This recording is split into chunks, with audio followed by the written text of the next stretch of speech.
ಆರೋಗ್ಯವಾಗಿರಬೇಕು, ಚಂದಿರಬೇಕು, ಜೀವನ ಖುಷಿಯಿಂದಿರಬೇಕು, ಸಂತೋಷದಿಂದಿರಬೇಕು. ಸುಮ್ಮನೆ ನಳ್ಳಕೋತ ಜೀವನ ಮಾಡಕ್ ನಾವು ಬಂದಿಲ್ಲ, ಹಂಗಿರಬಾರ್ದು. ನಾವು ಎಲ್ಲದೂ ನಿಮ್ಮ ಕೈಯೊಳಗದ. ಹೊರಗೇನೇನೂ ಇಲ್ಲ, ಶಾಂತಿ ಹೊರಗಿಲ್ಲ, ಸಮಾಧಾನ ಹೊರಗಿಲ್ಲ, ನಿಮ್ಮೊಳಗದ ಶಾಂತಿ. ಹೊರಗೆ ಎಟ್ಟಂತ ಹುಡುಕೋರು ಶಾಂತಿ. ಯಾವ್ಯಾಕ್ಯಾರೆ ಶಾಂತಿ ಸಿಗ್ಬೋದು ಅಷ್ಟೇ. ನಿಜವಾದ ಬದುಕಿನ ಶಾಂತಿ ಹೆಂಗ್ ಸಿಗ್ತದ್ರಿ? ಯಾವನೋ ಒಬ್ಬ ಶಾಂತಿ ಬಡಾವಣೆಯೊಳಗ ಶಾಂತಿ ನಿವಾಸ ಕಟ್ಟಿಸಿ ಶಾಂತಿ ಅನ್ನಕ್ಕಿನ ಮದುವೆ ಮಾಡಿ ಗುರುಗಳ ಮುಂದೆ ಹೋದ್ನಂತ. ಯಪ್ಪ, ಶಾಂತಿಯನ್ನು ಕೂಡಬೇಕು ಅಂತ ಹೇಳಿದ್ರಿ, ಮತ್ತೆ ಶಾಂತಿ ಬಡಾವಣೆಯೊಳಗ ಶಾಂತಿ ನಿವಾಸ ಕಟ್ಟಿ ಶಾಂತಿಯನ್ನು ಹುಡುಗಿನ ಮದುವೆ ಆಗಿನಿ, ಆದ್ರೂ ನನಗೆ ಶಾಂತಿ ಇಲ್ಲ ಅಂದಂತಾವ. ಹಿಂಗಾದ್ರೆ ಶಾಂತಿ ಸಿಗ್ತದೆ? ಶಾಂತಿ ಕಡೆಯಿಂದ ವರದಕ್ಷಿಣೆ ಸಿಗ್ಬೋದು ಅಟ್ಟ, ಶಾಂತಿ ಸಿಗಲ್ಲ. ಮತ್ತಾಕಿ ವರದಕ್ಷಿಣೆ ತಗೊಂಡು ಬಂದ್ಲಂದ್ರೆ ಮನೆಯೆಲ್ಲ ಶಾಂತಿನ ಮಾಡ್ತಾಳ. ಅದರ ಪಕ್ಕ ಓಂಕಾರದ ಅರ್ಥವನ್ನ ತಿಳಿದುಕೊಂಡು ಅಕ್ಷರ ಜ್ಞಾನವನ್ನ ಮಾಡಿಕೊಳ್ತಾ ನೋಡಿ, ಬಹಳ ಅದ್ಭುತವಾದ ಸಾಧನೆಯನ್ನ ಮಾಡ್ತಾನೆ ಶರಣಪ್ಪ. ವಿದ್ಯಾಧನಾತ್ ಸರ್ವಧನಾತ್ ಪ್ರಧಾನಂ. ಎಲ್ಲ ಧನಗಳಲ್ಲಿ ವಿದ್ಯಾಧನವೇ ಬಹಳ ಪ್ರಧಾನ.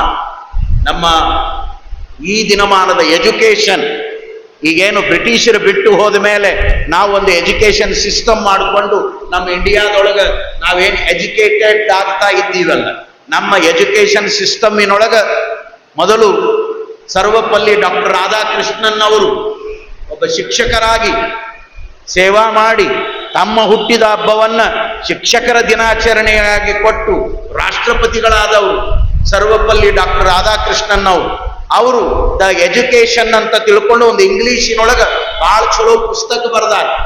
ಓದುವಂತ ಪುಸ್ತಕ, ಓದುವಂತ ವಿದ್ಯಾರ್ಥಿಗಳು ಆ ಪುಸ್ತಕವನ್ನು ಓದ್ಬೇಕು.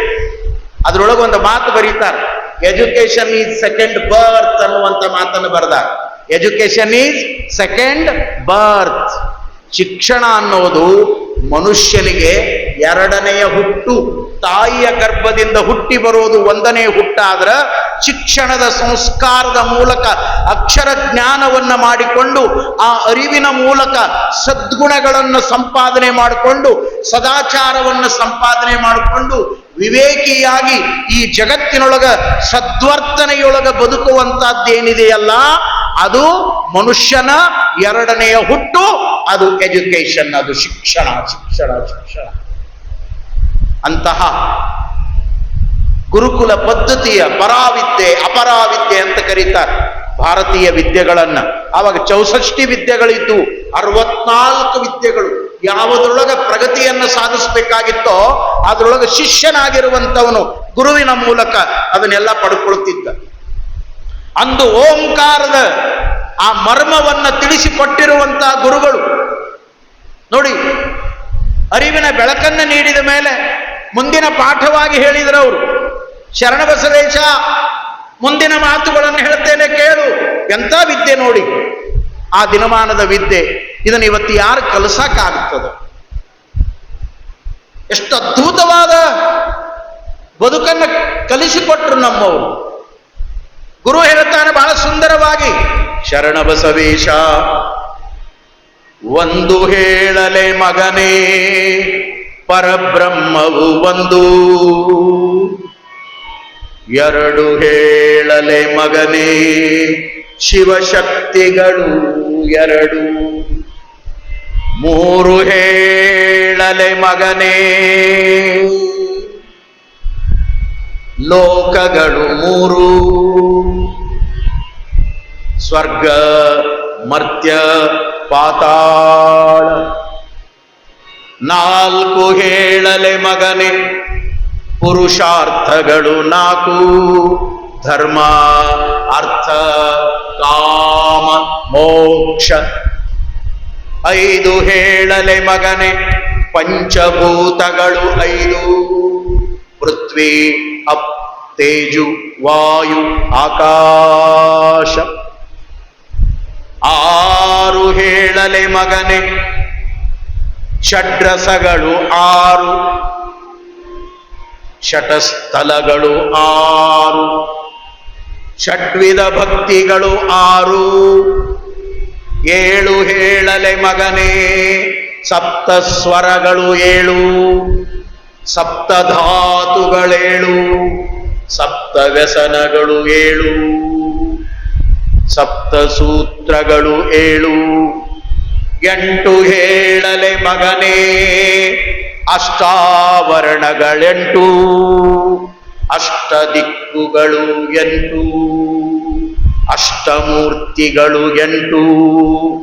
ಒಂಬತ್ತು ಹೇಳಲೆ ಮಗನೇ ಭಕ್ತಿಗಳು ಒಂಬತ್ತು, ನವವಿಧ ಭಕ್ತಿಗಳು ಒಂಬತ್ತು. ಹತ್ತು ಹೇಳಲೆ ಮಗನೇ ಶರಣ ಬಸವ, ಹತ್ತು ಹೇಳಲೆ ಮಗನೇ ನೀ ಆಧ್ಯಾತ್ಮದ ಅರಿವಿನಿಂದ ಮುಕ್ತಿ ಶಿಖರವ ಹತ್ತು. ನೀನು ಶರಣ ಬಸವ ಮುಕ್ತಿ ಶಿಖರವ ನೀನು ಹತ್ತು. ಈ 10 ಅಂಕೆಗಳಲ್ಲಿ ತತ್ವದ ವಿಚಾರಗಳನ್ನು ಕೂಡ ಅಂದಿನ ಗುರುಗಳು ಶರಣ ಬಸವನಲ್ಲಿ ಅರಿವನ್ನು ಮಾಡಿಕೊಡುತ್ತಾರೆ. ಎಂಥ ಜ್ಞಾನ! ಇವತ್ತು ಇದೆಲ್ಲ ಸಾಧ್ಯ ಏನು? ಇಂದಿನ ಕಾಲದ ನಮ್ಮ ಮಕ್ಕಳಿಗೆ ಯಾವುದು ಎಲ್ಲಿ ಸಿಗ್ತದೆ ಅನ್ನೋದೇ ಗೊತ್ತಿಲ್ಲ. ಕೇವಲ ಕಲಿತಾ ಹೋಗ್ತಾವೆ, ಅಕ್ಷರವನ್ನು ಬರಿತಾ ಹೋಗ್ತಾವೆ. ನಾವು ಪಾಲಕರಾಗಿರುವಂಥವರು ಒತ್ತಡದೊಳಗ ಅವ್ರನ್ನ ದಬ್ಬಿ ದಬ್ಬಿ ದಬ್ಬಿ ಶಾಲೆಗೆ ಕಳಿಸ್ತೇವೆ. ಅವ್ರ ಮಗ ಹಂಗಾಗ್ಯಾನ, ಇವ್ರ ಮಗ ಹಿಂಗಾಗ್ಯಾನ, ನಮ್ಮ ಮಗ ಹೆಂಗಾರ ಆಗಬೇಕು. ಏನು ಹುಚ್ಚು ನಮ್ಮ ಜನರಿಗೆ! ಹಂಗಂದ ಮಾತ್ರಕ್ಕೆ ಓದಿಸಬಾರದು ಅಂತ ನಾ ಹೇಳಲ್ಲ. ಯಾಕೆ ಒತ್ತಡದ ಓದಬೇಕು ಅಂತ ನಾ ಹೇಳ್ತೇನೆ. ಬದುಕನ್ನ ಕಳಿಲಿಕ್ಕೆ ಏನು ಬೇಕೋ ಅದು ಸಿಕ್ಕರೆ ಸಾಕಾಗ್ಯದ. ಇವತ್ತು ಆಗಲೇ ಕೇಳಿದ್ರಲ್ಲ, ಓದಿದವ ಕೈ ತೊಳೆದು ನೀರು ಓದಿದ, ದುಡಿಯವ ಅವಂಗ ಮೂಲ ತತ್ವದ ಅರಿವು ಮಾಡಿಕೊಟ್ಟ. ನಮ್ಮ ಎಜುಕೇಶನ್ ಎಲ್ಲಿಗೆ ಬಂದದಂದ್ರೆ ಶಾಲ್ಯಾಗ ಮಾಸ್ತರ್ ಹೇಳಿದ್ರಂತ, ದಿಸ್ ಈಸ್ ಮೈ ಹೆಡ್ ಅಂತ ಹೇಳಿದ್ರಂತ. ಇಂಗ್ಲಿಷ್ ಪಾಠ ಹೇಳೋ ಮುಂದೆ ದಿಸ್ ಈಸ್ ಮೈ ಹೆಡ್ ಅಂದು ಆ ಮಾಸ್ತರ್ ತನ್ನ ತಲೆ ಮುಟ್ಕೊಂಡು ದಿಸ್ ಈಸ್ ಮೈ ಹೆಡ್ ಅಂದ್ರೆ ಮಾಸ್ತರ್ ತಲೆ ಅಂತ ಆ ಹುಡುಗ ತಿಳ್ಕೋತು. ಅದು ಶಾಲೆ ಮುಗಿದ ಮೇಲೆ ಮನೆಗೆ ಹೋಗಿ ಹೋಮ್ವರ್ಕ್ ಮಾಡ್ಬೇಕಲ್ಲ. ದಿಸ್ ಈಸ್ ಮೈ ಹೆಡ್ ಅಂತ ಬರದವ, ಬರೆದು ಕಂಠಪಾಠ ಮಾಡೋ ಮುಂದೆ ದಿಸ್ ಈಸ್ ಮೈ ಹೆಡ್ ಅಂದ್ರ ನಮ್ಮ ಮಾಸ್ತರ್ ತಲಿ, ದಿಸ್ ಈಸ್ ಮೈ ಹೆಡ್ ಅಂದ್ರ ನಮ್ಮ ಮಾಸ್ತರ್ ತಲಿ ಹಿಂಗ ಅನ್ನಕತ್ತಿ. ಅವ ಒಂದಿಟ್ಟು ಓದ್ಬೇಕಿದ್ಲು ಇಂಗ್ಲಿಷ್. ಏನು ಓದ್ತೀವ ಅಂತ ಅಡ್ಡ. ದಿಸ್ ಈಸ್ ಮೈ ಹೆಡ್ ಅಂದ್ರ ಮಾಸ್ತರ್ ತಲಿ ಅಲ್ಲ, ದಿಸ್ ಈಸ್ ಮೈ ಹೆಡ್ ಅಂದ್ರ ನನ್ನ ತಲಿ ಅಂದ್ಲು ಅವ್ವ. ಅವಾಗ ಅವ ಅಂದ ದಿಸ್ ಈಸ್ ಮೈ ಹೆಡ್ ಅಂದ್ರೆ ನಮ್ಮ ಅವ್ವನ್ ತಲಿ, ದಿಸ್ ಈಸ್ ಮೈ ಹೆಡ್ ಅಂದ್ರೆ ನಮ್ಮ ಅವ್ವನ್ ತಲಿ. ಇವು ನಮ್ಮ ಎಜುಕೇಶನ್. ಅವಾಗ ಆಕೆ ಅಂದ್ರಿ, ಅಪ್ಪ ದಿಸ್ ಈಸ್ ಮೈ ಹೆಡ್ ಅಂದ್ರೆ ನಮ್ಮ ಅವ್ವನ್ ತಲಿ ಅಲ್ಲೋ, ನಿನ್ನ ತಲಿ ಅಂತ ಅವ್ವ ಹುಡುಗನ ಕೈ ತಗೊಂಡು ಅವನ್ ತಲಿ ಮುಟ್ಟಿಸಿ ಹೇಳಿದ್ರಂತ. ದಿಸ್ ಈಸ್ ಮೈ ಹೆಡ್, ಇದು ನನ್ನ ತಲೆ. ಇದು ಈಗಿನ ಶಿಕ್ಷಣ, ಅದು ಆವಾಗಿನ ಶಿಕ್ಷಣ. ಶರಣ ಬಸಪ್ಪ ಅರಿವಿನ ಪುತ್ಥಳಿಯಾಗಿ, ಜ್ಞಾನದ ಪುತ್ಥಳಿಯಾಗಿ ಹಠ ಮಾಡಲಿಲ್ಲ, ಕಂಡದ್ದನ್ನ ಬೇಡಲಿಲ್ಲ, ಲೌಕಿಕ ಆಟಗಳನ್ನ ಆಡ್ಲಿಲ್ಲ. ಅವನ ಧ್ಯಾನ, ಚಿಂತನ, ಯೋಗ ಇದೆಲ್ಲವೂ ಕೂಡ ಅಂತರ್ಮುಖಿಯಾಗಿತ್ತು. ಏಕಾಂತದೊಳಗ, ಬಾಲ್ಯದೊಳಗ ಆಟ ಆಡುವಂತ ಶರಣಪ್ಪ ಒಮ್ಮೊಮ್ಮೆ ಮನೆಯ ಪ್ರಾಂಗಣದೊಳಗೆ ಕೂತ್ಕೊಂಡು ಧ್ಯಾನಸ್ಥನಾಗಿ ಕೂತಿರುವಾಗ ಆದಪ್ಪನವ್ರು ನೋಡಿ ಮಡಿಯಮ್ಮನನ್ನ ಕರೆದು ತೋರಿಸ್ತಿದ್ರಂತ. ನೋಡೇ ಮಡಿಯ, ನಮ್ಮ ಶರಣ ಬಸವ ಎಲ್ಲ ಮಕ್ಕಳಂತೆ ಅಲ್ಲ. ಆವಾಗ ಮಡಿಯಮ್ಮ ಅಂತಿದ್ಲು, ಹೌದು ನಮ್ಮ ಶರಣ ಬಸವ ಎಲ್ಲ ಮಕ್ಕಳಂತೆ ಅಲ್ಲ. ಅಂದೇ ಶಿವ ನನ್ನ ಕನಸಿನೊಳಗೆ ಬಂದಾಗ ಜಂಗಮನಾಗಿ ಬಂದು ಅಪ್ಪಣೆಯನ್ನ ಕೊಟ್ಟಾನ.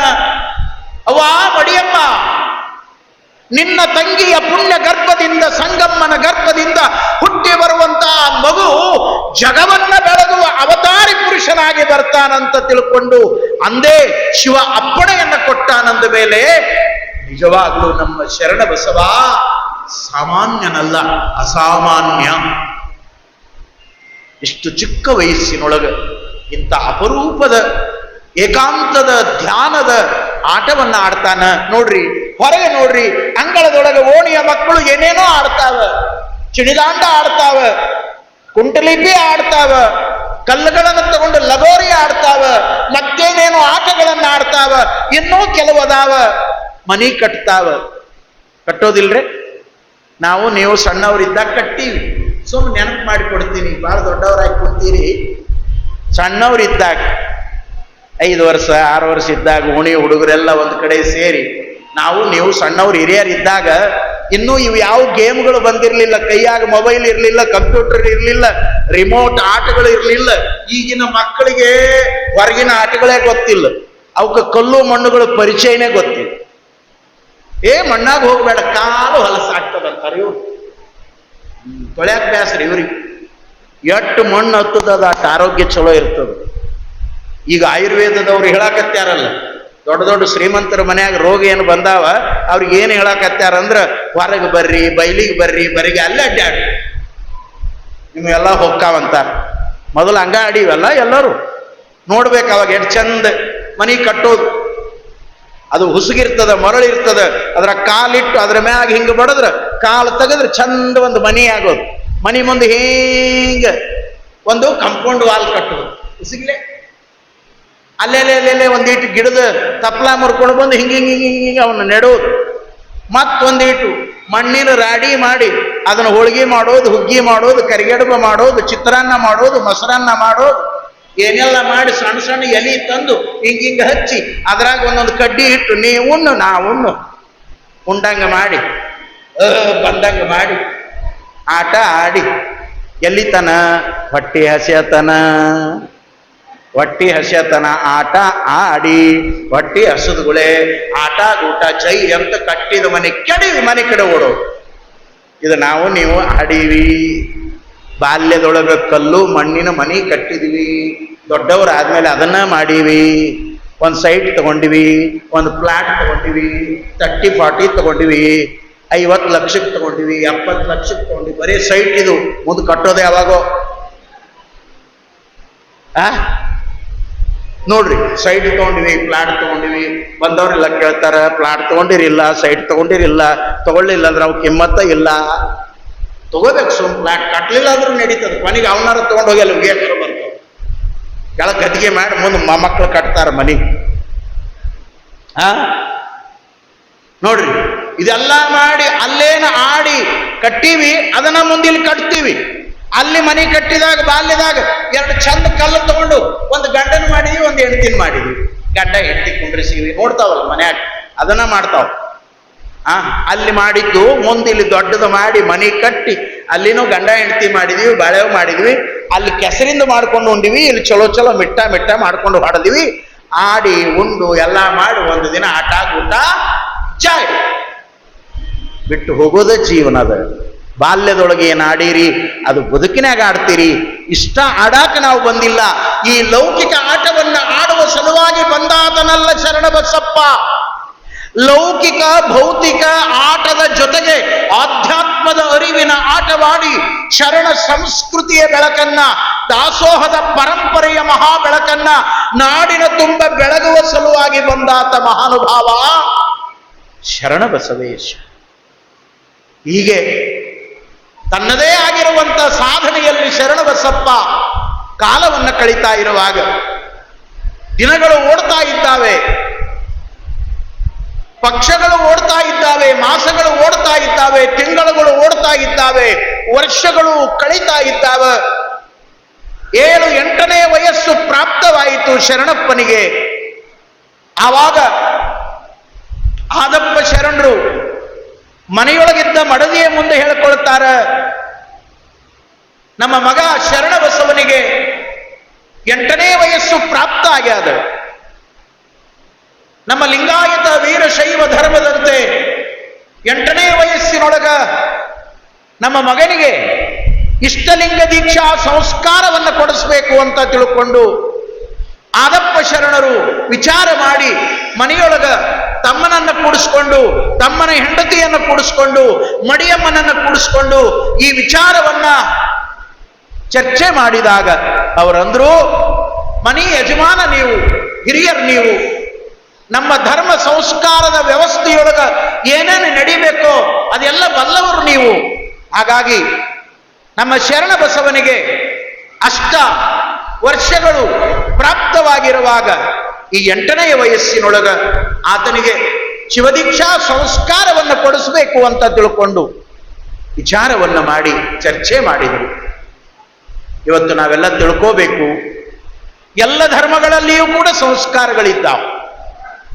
ಬೌದ್ಧ ಧರ್ಮದೊಳಗದ, ಜೈನ ಧರ್ಮದೊಳಗದ, ಇಸ್ಲಾಂ ಧರ್ಮದೊಳಗದ, ಕ್ರಿಶ್ಚಿಯನ್ ಧರ್ಮದೊಳಗದ, ಯಾವ ಯಾವ ಧರ್ಮಗಳಿದ್ದಾವ ಅವರವರ ಧರ್ಮ ಸಂಸ್ಕಾರದ ಅರಿವನ್ನ ಆ ಧರ್ಮದ ಅನುಯಾಯಿಗಳಿಗೆ ಅವರು ನೀಡ್ತಾರೆ, ಉಪದೇಶವನ್ನು ಮಾಡ್ತಾರೆ. ಹಾಗೆ ಈ ವಿಶ್ವದೊಳಗ ಬಹಳ ಅದ್ಭುತವಾಗಿರುವಂತ ಒಂದು ಧರ್ಮ ಅದು ಲಿಂಗಾಯತ ಧರ್ಮ. ಈ ಲಿಂಗಾಯತ ಧರ್ಮಕ್ಕೂ ಕೂಡ ಒಂದು ಅಪರೂಪವಾದ ಸಂಸ್ಕಾರದ ಪರಂಪರೆ ಇದೆ. ನೋಡಿ, ಮೊನ್ನೆ ಈ ದಿನ ಶರಣರ ಚರಿತ್ರೆಯೊಳಗೆ ನೀವೆಲ್ಲ ಕೇಳಿರಿ. ಸಂಗಮ್ಮ 8 ತಿಂಗಳು ಗರ್ಭವತಿಯಾಗಿರುವಾಗ ಗುರುಗಳ ಮೂಲಕ ಗರ್ಭಕ್ಕೆ ಲಿಂಗಧಾರಣೆ ಮಾಡಿಸುವಂತಹದ್ದು ಲಿಂಗಾಯತ ಧರ್ಮದ ಪರಂಪರೆ. ಗರ್ಭದಲ್ಲಿ ಮಗು ಇರುವಾಗ ಲಿಂಗ ಸಂಸ್ಕಾರವನ್ನು ಹೊಂದಿ ಅವ್ವನ ಅಂಗದ ಮೇಲೆ ಆ ಲಿಂಗವನ್ನು ಕೊಡ್ತಾರ. ಮಗು ಹುಟ್ಟಿದ ಮೇಲೆ ಮತ್ತೆ ಗುರುಗಳು ಬಂದು ಅದೇ ಲಿಂಗಕ್ಕೆ ಸಂಸ್ಕಾರವನ್ನು ಕೊಟ್ಟು ಮಗುವಿನ ಕೊರಳಿಗೆ ಕಟ್ಟಿ ನಾಮಕರಣದ ಕಾರ್ಯದೊಳಗ ಅದನ್ನ ಆಶೀರ್ವಾದ ಮಾಡ್ತಾರ. ಮಗು ಜಗತ್ತಿಗೆ ಬರುವ ಪೂರ್ವದಲ್ಲಿನೇ ಲಿಂಗ ಸಹಿತನಾಗಿ ದೇವ ಸಹಿತನಾಗಿ ಜಗತ್ತಿಗೆ ಬರುವಂತ ಏಕೈಕ ಧರ್ಮ ಈ ಜಗತ್ತಿನೊಳಗೆ ಯಾವುದಾದ್ರೂ ಇದ್ರ ಅದು ಅಪರೂಪವಾಗಿರುವಂತ ಲಿಂಗಾಯತ ಧರ್ಮ. ಲಿಂಗಾಯತ ಧರ್ಮ, ಲಿಂಗಾಯತ ಧರ್ಮ ಇದು ಬಹಳ ದೊಡ್ಡ ವೈಜ್ಞಾನಿಕ ಧರ್ಮ. ಇದು ನೋಡಿ, ಬಂದ ಮೇಲೆ ಮಠ ಮಂದಿರಗಳಿಗೆ ಹೋಗೋದು, ಬೆಳೆದ ಮೇಲೆ ಎಲ್ಲೆಲ್ಲೋ ಹೋಗೋದು ಬೇರೆ. ಜಗತ್ತಿಗೆ ಬರುವಾಗಲೇನೆ ತಾಯಿಯ ಗರ್ಭದಿಂದ ಸಂಸ್ಕಾರವನ್ನು ಹೊಂದಿ ಬರುವಂತ ಏಕೈಕ ಧರ್ಮ ಅದು ಒಂದೇ ಒಂದು ಧರ್ಮ, ಅದು ಲಿಂಗಾಯತ ಧರ್ಮ.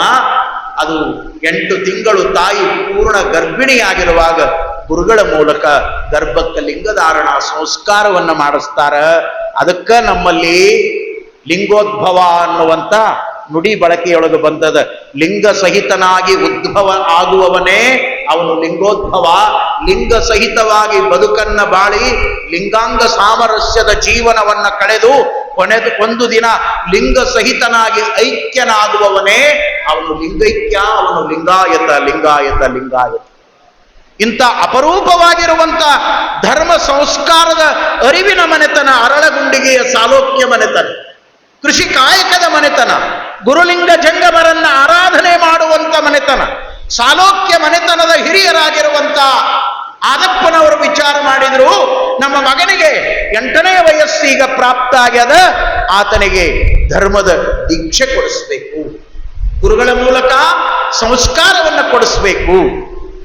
ಆವಾಗ ಅವರಂದ್ರು, ಮತ್ತ ನಮ್ಮ ಮನೆತನದ ಗುರುಗಳದಾರಲ್ಲ ಅವರಿಗೆ ತಾವು ಹೋಗಿ ಭಿನ್ನಹ ಮಾಡಿಕೊಂಡು ಅವರಿಂದಲೇನೆ ಒಂದು ವಿಶೇಷವಾಗಿರುವಂತ ದೀಕ್ಷಾ ಮುಹೂರ್ತವನ್ನು ಕೇಳಿಕೊಂಡು ಅಪ್ಪ ಅವರು ಎಂದು ದಯಮಾಡಿಸ್ತಾರೆ ಅದನ್ನು ಭಿನ್ನಹ ಮಾಡಿಕೊಂಡು ತಾವು ಕರೆದು ತರಬೇಕು ಅಂತ ತಿಳ್ಕೊಂಡು ಮನೆಯ ಬಳಗ ಹೇಳಿದಾಗ ಆದಪ್ಪ ಶರಣರು ಅರಳಗುಂಡಿಗೆಯಿಂದ ಆ ಸಾಲೋಕ್ಯ ಮನೆತನದ ಗುರುಗಳಾಗಿರುವಂತ ಕಲಕೇರಿಯ ಮರುಳಾರಾಧ್ಯರವರೆಗೆ ಹೋಗ್ತಾರೆ. ಅವತ್ತಿನ ಕಾಲದೊಳಗೆ ಗುರುಗಳನ್ನ ಬಿಟ್ಟು ಯಾವುದೇ ಕಾರ್ಯಗಳನ್ನ ಮಾಡುವಂತ ವ್ಯವಸ್ಥೆ ನಮ್ಮಲ್ಲಿ ಇರಲಿಲ್ಲ. ಇವತ್ತು ನಾವೆಷ್ಟು ಕುಲಗೆಟ್ಟು ಹೋಗಿವಿ ಅಂದ್ರ ಮಾರ್ಗದರ್ಶನ ಮಾಡುವವರು ಸರಿಯಾಗಿ ನಮಗೆ ಮಾರ್ಗದರ್ಶನವನ್ನ ಮಾಡ್ತಾ ಇಲ್ಲ. ಆ ಮಾರ್ಗದರ್ಶನವನ್ನ ಪಡ್ಕೊಂಡು ಅದನ್ನ ಬದುಕಿನ ನಿಜವಾದ ಆನಂದವಾಗಿ ಬಳಸಿಕೊಳ್ಳುವಂತ ಶಿಷ್ಯರ ಪರಂಪರೆಯು ಕೂಡ ಇವತ್ತಿನ ಕಾಲದೊಳಗೆ ಕಡಿಮೆಯಾಗಿ ಹೋಗಿ ಬಿಟ್ಟದ. ಯಾರಿಗೆ ಯಾರೂ ಸಂಬಂಧ ಇಲ್ಲ.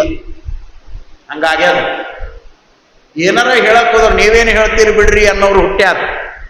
ನನಗೆ ಎಷ್ಟು ಅಂಜಿಕೆ ಬರ್ತದ ಈ ಜಗತ್ತಿನೊಳಗ, ಎಷ್ಟು ಅಂಜಿಕೆ ಬರ್ತದಂದ್ರೆ ಆರಾಮದಿರೇನ್ರಿ ಅಂತ ಮಾತಾಡ್ಸಾಕ ಸಹಿತ ಅಂಜಿಕೆ ಬರ್ತದ.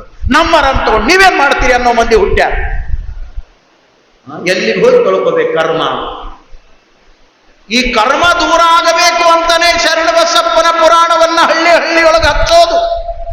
ಶರಣಬಸಪ್ಪನ ಪುರಾಣ ಅಂದ್ರ ಅದು ಅಷ್ಟಾವರಣ, ಪಂಚಾಚಾರ, ಷಟ್ಸ್ಥಲದ ಸಂಗಮ, ದಾಸೋಹದ ಸಂಗಮ, ಕಾಯಕದ ಸಂಗಮ. ಅಷ್ಟೇ ಅಲ್ಲ, ಭಕ್ತಿ ಹೆಂಗ ಮಾಡಬೇಕು, ದಯಾಧರ್ಮವನ್ನ ಹೆಂಗ ಬಳಸ್ಕೋಬೇಕು, ಈ ನಾಡಿನೊಳಗ ನಾವು ಹೆಂಗ ಬದುಕಬೇಕು ಅನ್ನುವಂತ ಬದುಕಿನ ಪಾಠವನ್ನು ಕಲಿಸುವಂತ ಒಂದು ವಿಶಿಷ್ಟವಾದ ಪುರಾಣ ಇತಿಹಾಸದೊಳಗೆ ಯಾವುದಾದ್ರೂ ಇದ್ರ ಅದು ಶರಣಬಸಪ್ಪನ ಪುರಾಣ, ಶರಣಬಸಪ್ಪನ ಪುರಾಣ. ಇವತ್ತು ಹಳ್ಳಿಗಳಲ್ಲಿ ಇದು ನಡೀತದೆ. ಯಾಕೆ ಇದನ್ನ ಹಚ್ತಾರಂದ್ರ ಸಾರ ಸರ್ವಸ್ವದ ಜ್ಞಾನವೂ ಕೂಡ ಈ ಪುರಾಣದೊಳಗೆ ನಮಗೆ ಸಿಗ್ತದೆ. ನೋಡಿ, ಆ ದಿನಮಾನದೊಳಗೆ ಮನೆತನದ ಗುರುಗಳಾಗಿರುವಂತ ಕಲಕೇರಿಯ ಮರುಳಾರಾಧ್ಯರು ಅವರ ಬಳಿಗೆ ಆದಪ್ಪನವರು ಹೋಗ್ತಾರೆ. ಗುರುವಿನ ಮುಂದೆ ಹಣ್ಣು ಹಂಪಲು ಕಾಯಿಗಳನ್ನಿಟ್ಟು ದೀರ್ಘದಂಡ ನಮಸ್ಕಾರವನ್ನ ಮಾಡಿದಾಗ ಮನೆಯ ಗುರುಗಳಾಗಿರುವಂತ ಕಲಕೇರಿಯ ಮರುಳಾರಾಧ್ಯರು, ಅಪ್ಪ ಆದಪ್ಪ ಶರಣ, ಏನು ಬರೋಣವಾಯಿತು ಅಂತ ಕೇಳಿದಾಗ ಆದಪ್ಪನವರು ಕರಮುಗಿದು ಶಿರವಾಗಿ ಗುರುಗಳಲ್ಲಿ ಭಿನ್ನಹ ಮಾಡಿಕೊಳ್ತಾರೆ. ಅಪ್ಪ ಅವರೇ, ನಿಮ್ಮ ಅನುಗ್ರಹದಿಂದ, ನಂದೀಶ್ವರನ ಕರುಣೆಯಿಂದ ನಮ್ಮ ಮನೆತನದ ನಂದಾದೀಪವಾಗಿ ಹುಟ್ಟಿರುವಂತ ಶರಣಬಸವನಿಗೆ 8 ಪೂರ್ಣಗೊಳ್ಳುವಂತ ಕಾಲ ಸನ್ನಿಹಿತ ಆಗ್ಯದ.